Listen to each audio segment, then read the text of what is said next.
నమస్తే. మనందరికీ వినాయకుడు సుబ్రహ్మణ్యుడు అన్నదమ్ములు అని తెలుసు. కానీ సుబ్రహ్మణ్యేశ్వర స్వామి ప్రేమ కథలో వినాయకుడిది ఎంత ముఖ్య పాత్రో మీకు తెలుసా?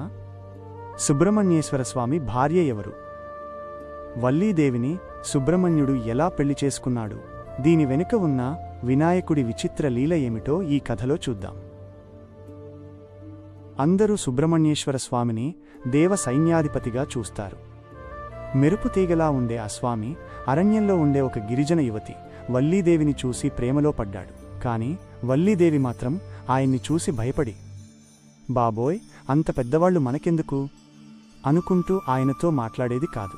తన ప్రేమ ఫలించక నిరాశ చెందిన సుబ్రహ్మణ్యుడు తన అన్నయ్య వినాయకుడి దగ్గరకు వెళ్ళి, అన్నయ్య, వల్లీదేవిని వివాహం చేసుకోవాలనుకుంటున్నాను, కాని ఆమె నాతో మాట్లాడదు అని బాధపడ్డాడు.